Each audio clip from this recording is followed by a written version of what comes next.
Welcome to Shukla study point. आप सभी का स्वागत है आपके अपने YouTube channel Shukla study point में। मैं शिवम शुक्ला आप सभी दोस्तों का हार्दिक स्वागत करता हूं। यह क्वेश्चन पेपर है दीनदयाल उपाध्याय गोरखपुर विश्वविद्यालय का। आपको बता दूं बीए चतुर्थ सेमेस्टर का यानी कि BA fourth semester examination 2023 HND 203 का एक क्वेश्चन पेपर है ऑब्जेक्टिव टाइप का। आपको बता दूं कि जो दीनदयाल उपाध्याय गोरखपुर विश्वविद्यालय उसमें खंड आ और बा दो पेपर होते हैं। जो सेक्शन ए यानी खंड आ होता है उसमें दीर्घ उत्तरीय टाइप के और लघु उत्तरीय टाइप के प्रश्न, मतलब कि उसमें लिखित टाइप की परीक्षा मतलब लिखित होता है प्रश्न, और जो खंड बा होता है उसमें ऑब्जेक्टिव होता है। तो ऑब्जेक्टिव वाला पेपर है ये हिंदी का, हिंदी अनुवाद का फर्स्ट पेपर है। CBCS पैटर्न पर परीक्षाएं हो रही हैं। 30 तारीख को ये प्रश्न पत्र हुआ है। आइए देखने का प्रयास करते हैं कौन कौन से प्रश्न पूछे गए थे, उसके अंतर मतलब उसके हम उत्तर को जानने का प्रयास करते हैं। कुछ उत्तर जो है इसमें से अभी मैंने नहीं ढूंढा है, तो मैं उसको जल्दी ढूंढ करके आपको बताने का प्रयास करूंगा। हालांकि जितना है उसको आप लोग देखने का प्रयास करें। पहला प्रश्न जो है आपका, इसको थोड़ा सा संदिग्धता में रखिए, ठीक है, बाकी हम चर्चा करने का प्रयास करेंगे। देखिए दूसरा प्रश्न आपकी स्क्रीन पर आ चुका है। प्रश्न पूछा गया था, यहाँ पर मैं थोड़ा सा कलर चेंज कर लूँ, इसका लाल कर लूँ, ज़्यादा बेटर रहता है। देखिए दूसरा प्रश्न है अंग्रेजी का जो अपेंडिक्स शब्द है इसका हिंदी अर्थ क्या होगा। तो अंग्रेजी की अपेंडिक्स जो शब्द है अपेंडिक्स, इसको हिंदी में बोलते हैं परिशिष्ट। Option number B correct answer हो जाएगा। B option is right answer. जिन्होंने बी लगाया होगा उनको नंबर मिलेगा। तीसरा प्रश्न आपसे पूछा गया था विचारों को एक भाषा से दूसरी भाषा में रूपांतरित करना अनुवाद है, यह कथन किस विद्वान का है। तो यह कथन डॉक्टर भोलानाथ तिवारी जी का है। ऑप्शन नंबर इसका बिल्कुल ही करेक्ट आंसर हो जाएगा। तो जिन्होंने ए लगाया होगा उनका करेक्ट आंसर है। जिसका ये क्वेश्चन पेपर है लगभग उसके अधिकतर प्रश्न सही ही लगाए हैं, तो बहुत ही ज़बरदस्त एक प्रकार से उसकी तैयारी रही है। जिसका ये क्वेश्चन पेपर है, जिस बच्चे ने हमारे पास भेजा है, उसको एक प्रकार से मेरी तरफ से बहुत बहुत शाबाशी, और वो आगे चल करके बहुत उन्नति करेगा। बहुत अच्छे तरीके से उसने पेपर सॉल्व किया। जो टिक लगा है अधिकतर उसके प्रश्न के जो उत्तर हैं वो सही है, ठीक है। प्रश्न है आचार्य रामचंद्र शुक्ला ने लाइट ऑफ एशिया का अनुवाद किस नाम से किया है। जरूरी नहीं कि हर में सही ही है, इसका होगा बुद्ध चरित। मैंने ऑलरेडी आपको बताया था कि आचार्य रामचंद्र शुक्ला ने लाइट ऑफ एशिया का जो हिंदी में अनुवाद किया है वो बुद्ध चरित के नाम से किया है। Option number D correct answer हो जाएगा। अगला प्रश्न आपसे 5वां नंबर पूछा गया था ज्ञापन के लिए अंग्रेजी शब्द कौन सा प्रयुक्त होता है। तो ज्ञापन के लिए मैंने आपको बताया भी था, मेमोरेंडम जो शब्द होता है उसको ज्ञापन बोलते हैं। ऑप्शन नंबर इसका ए करेक्ट आंसर हो जाएगा। अगला प्रश्न आपसे पूछा गया था 6वां नंबर प्रश्न आप देखिएगा, अनुवाद सिद्धांतिकी के अंतर्गत समतुल्यता के सिद्धांत का प्रतिपादन करने वाले सर्वप्रथम विद्वान कौन थे। डॉक्टर जॉनसन आप लगा सकते हैं। इन्होंने एक प्रकार से अनुवाद के सिद्धांतों में एक प्रकार से गहरी रुचि दिखाई है, और इसके बाद में समतुल्यता के सिद्धांत के प्रतिपादन में नाम नायडा का और JC कैटफोर्ड का भी आता है। तो ऑप्शन नंबर इसमें ए लगाएंगे ज़्यादा बेटर होगा, ठीक है। सर्वप्रथम की बात करें, अगला क्वेश्चन आप देखिएगा गोल्ड स्मिथ के द ट्रेवलर का हिंदी में श्रांत पथिक नाम से अनुवाद किसने किया। बिल्कुल किसने किया था भाई, बिल्कुल option number B Shridhar Pathak ji ने किया था। Option number B correct answer हो जाएगा 7वें का। अगला क्वेश्चन आप देखिएगा 8वां नंबर प्रश्न आपकी स्क्रीन पर आ चुका है, जिस भाषा से अनुवाद किया जाता है वह भाषा क्या कहलाती है। मैंने ऑलरेडी आपको विस्तार समझाया था। तो जिस भाषा से अनुवाद किया जाता है उस भाषा को स्रोत भाषा, जिस भाषा में अनुवाद किया जाता है उस भाषा को लक्ष्य भाषा कहते हैं। नेक्स्ट क्वेश्चन आप देखिएगा 9वां नंबर प्रश्न है पियोट तंत्र का विकास किस देश में हुआ है। इसको थोड़ा सा भी रखिए, इस पर मैंने शोध नहीं किया है तो इसको मैं नहीं बता पाऊंगा अभी, ठीक है। आगे मैं चर्चा करने का प्रयास करता हूं। 10वां प्रश्न आपके स्क्रीन पर पूछा गया था परिभाषिक शब्दावली की विशेषता है। परिभाषिक शब्द का अर्थ जो होता है वो सुनिश्चित होता है। परिभाषिक शब्द का अर्थ सुनिश्चित नहीं होता है। तो देखिए सुनिश्चित ही होता है परिभाषिक शब्द का अर्थ, सामान्य व्यवहार विषयक अभिव्यक्ति के लिए प्रयोग नहीं किया जाता, ठीक है। ऑप्शन नंबर इसका ए करेक्ट आंसर हो जाएगा केवल। यानी परिभाषिक शब्दावली की विशेषता ये है कि परिभाषिक शब्द का अर्थ जो होता है वो सुनिश्चित होता है और इसकी कोई पर्यायवाची वगैरह नहीं होती है। अगला क्वेश्चन आप देखिएगा 11वां नंबर प्रश्न आपकी स्क्रीन पर आ चुका है, कार्यालयीय अनुवाद से संबंधित कौन सा कथन सत्य है। प्राप्त सामग्री अभिधा प्रधान होती है या लक्षणा प्रधान होती है या व्यंग्यार्थ प्रधान होती है। तो प्राप्त सामग्री जो होती है वो अभिधा प्रधान होती है। कार्यालय अनुवाद में जो बातें कही गई हैं उसका मतलब वही होता है, परिभाषिक शब्दावलियों का प्रयोग होता है, इसीलिए उसकी कोई पर्यायवाची और कोई उसकी लक्षणा और व्यंजनात् मूलक शब्द शक्ति का प्रयोग उसमें नहीं किया जाता है। अभिधा प्रधान शब्द शक्ति का प्रयोग होता है। Option number A correct answer हो जाएगा 11वें का। अगला प्रश्न 12वां नंबर आपसे पूछा गया था, अनुवाद शब्द की उत्पत्ति का संबंध किस धातु से है। तो अनुवाद शब्द की जो उत्पत्ति हुई है ये वध धातु से, संस्कृत का वध धातु है, इसी से अनुवाद शब्द की उत्पत्ति हुई है। वध से बना वाद और वाद में अनु प्रत्यय जोड़ करके बना अनुवाद। Option number A correct answer हो जाएगा। मैंने बार बार आपको इन चीज़ों के बारे में समझाया था। बहुत सारे परीक्षा में जो प्रश्न पूछे गए थे आपके, सारे हमारे मॉडल पेपर से अधिकतर पूछे गए थे, कुछ प्रश्न थे वो नहीं आए थे। ठीक है, तो ऑब्जेक्टिव में एकदम से ये कह देना कि भाई 100% आने वाले हैं तो उचित नहीं होगा, क्योंकि ऑब्जेक्टिव में क्या होता है, कुछ नए प्रश्न हमेशा बनते रहते हैं। प्रश्न अगला है, कविता के अनुवाद की सफलता में संदेह व्यक्त किया है, किसने किया भैया। तो क्रोचे ने किया, बिल्कुल option number A correct answer हो जाएगा। 14वां नंबर प्रश्न आप देखिएगा, पाठ प्रकार यानी फंक्शन ऑफ टेक्स्ट के मूल्यांकन का सबसे महत्वपूर्ण आधार है, बिल्कुल पुनर्अनुवाद आधारित मूल्यांकन राइट आंसर हो जाएगा। Option number A correct answer होगा। नेक्स्ट क्वेश्चन है आपका 15वां नंबर प्रश्न है, सार अनुवाद के यानी सारा अनुवाद की प्रकृति क्या है। सारा अनुवाद की प्रकृति जो होती है वो सिर्फ संक्षिप्त होती है। कैसी होती है, संक्षिप्त होती है, मतलब कि बहुत कम समय में।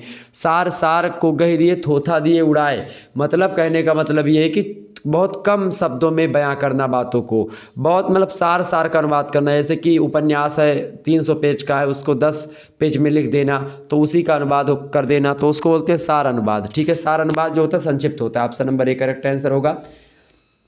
16वां क्वेश्चन आपसे पूछा गया था, विधिक अनुवाद क्या है। एक भाषा की विधि सामग्री को दूसरी भाषा में अनुदित करना, या कविताओं का अनुवाद करना, या बैंकिंग संबंधी शब्दावली का अनुवाद करना। तो एक भाषा की विधि सामग्री मतलब कानून सामग्री का दूसरी भाषा में अनुवाद करना, ये होता है विधिक अनुवाद। ऑप्शन नंबर इसका ए लगा दीजिएगा। प्रशासनिक मामलों में भी एक प्रकार से आप देखते हैं कार्यालयी अनुवाद और प्रशासनिक अनुवाद लगभग एक ही सा होता है। ठीक है, ये बात ध्यान रखेंगे। 17वां क्वेश्चन आप देखिएगा, अंतर संकेत परक अनुवाद क्या होता है। किसी प्राणी का चित्र उस प्राणी का अनुवाद, या भाषा को रूपांतरित करना, शब्दों को अनुदित करना, या भावों का शब्दों के द्वारा अनुवाद करना। तो करेक्ट आंसर हो जाएगा ऑप्शन नंबर डी, भावों का शब्दों द्वारा अनुवाद करना अंतर संकेत परक अनुवाद कहा जा सकता है। 18वां क्वेश्चन आप देखिएगा, हिंदी में मुहावरा शब्द का जो प्रयोग हुआ है किस भाषा से हुआ है, या किस भाषा से आयातित, मतलब किस भाषा का है मुहावरा शब्द। तो मुहावरा है ये अरबी भाषा का शब्द है। किस भाषा का भैया, अरबी भाषा का शब्द है। ऑप्शन नंबर डी लगा दीजिएगा। 19वां नंबर प्रश्न आप देखिएगा, बद्रीनाथ कपूर प्रसिद्ध हैं। बद्रीनाथ कपूर जो हैं ये कोशकार के रूप में प्रसिद्ध हैं। ठीक है, कोश प्रणयन का कार्य इन्होंने किया है, हालांकि व्याकरण से भी रिलेटेड रहे हैं, साहित्य से भी रिलेटेड है, लेकिन कोशकार के रूप में जो पूछे जाने का मंतव्य है यहाँ पर इस प्रश्न का, चूंकि आप अनुवाद पढ़ रहे हैं तो एक कोश का महत्वपूर्ण भूमिका होती है अनुवाद में, तो इसीलिए कोशकार के रूप में फेमस है Badrinath Kapoor. Option number C लगाइएगा। नेक्स्ट क्वेश्चन से 20वां नंबर प्रश्न आप देखिएगा, आदर्श अनुवाद है मूल भाषा लक्ष्य भाषा के निकटतम हो, बिल्कुल करेक्ट आंसर हो जाएगा ऑप्शन नंबर ए। ठीक है, मूल भाषा लक्ष्य भाषा से दूर नहीं होनी चाहिए, मूल भाषा में लक्ष्य भाषा में संबंध होना चाहिए। ये गलत चीज़ लिखी हुई है यहाँ पर, यानी संबंध बिल्कुल होना चाहिए, संबंध नहीं हो, यहाँ पर लिखा नहीं हो, मतलब संबंध होना चाहिए। ऑप्शन नंबर इसका ए करेक्ट आंसर हो जाएगा। मूल भाषा लक्ष्य भाषा के निकटतम हो, इसी को आदर्श अनुवाद बोलते हैं, आइडियल अनुवाद कहा जाता है।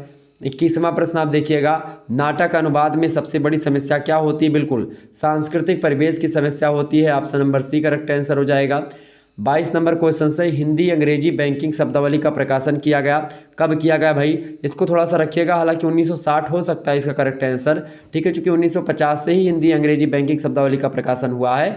अब 1960 में हुआ या 66 में हुआ, इसको थोड़ा सा इसमें कन्फ्यूजन था, इसीलिए आपको देना भी था, तो मैंने सोचा कि अभी थोड़ा सा इसमें देखेंगे, तो इसका अभी कुछ क्लियर मत करिएगा, बाकी आप लोग अपने हिसाब से देखिएगा।